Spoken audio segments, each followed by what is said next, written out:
We're outside the federal courthouse for the final sentencing of James Whitey Bulger, perhaps the most notorious gangster in Boston's history. Bulger, now 84, once one of America's most wanted, was sentenced to 2 life prison terms. He also must pay $19.5 million in restitution to the families of his victims. That old bastard is finally going to be in prison. He's going to die in prison. And you know what? Today's the first day that we can finally get on the road for closure. And it's a good feeling. It's bittersweet, but it's a damn good feeling is what it is. This is my Uncle Bucky, Arthur Bucky Barrett. He's one of the victims.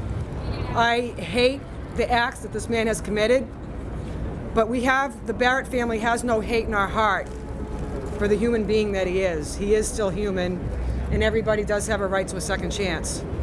Mr. Bulger, who spent 16 years on the FBI's most wanted list, fleeing from his crimes, was a terrorist and is a terrorist. And I realized that the actions of a small percentage of law enforcement many years ago caused some people to lose faith and confidence in us.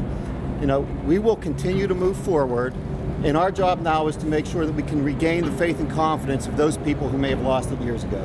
We will do everything that we can to try to obtain more assets of Mr. Bulger so that we can put those assets into the hands of the victims. There's something missing here. There's still a story, there's still evidence, there's still people accountable. We know that there was not just a rogue agent or one person acting alone. We see the extraordinary deals that the government made to people who killed dozens and dozens of people.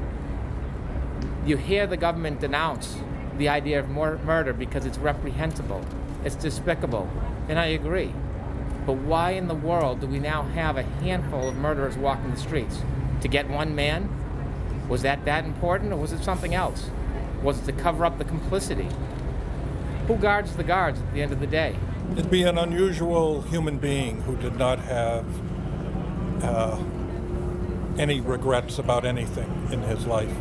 And Jim looks back on things and thinks about things he could have done differently.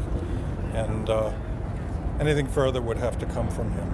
This is Milton Valencia with the Boston Globe.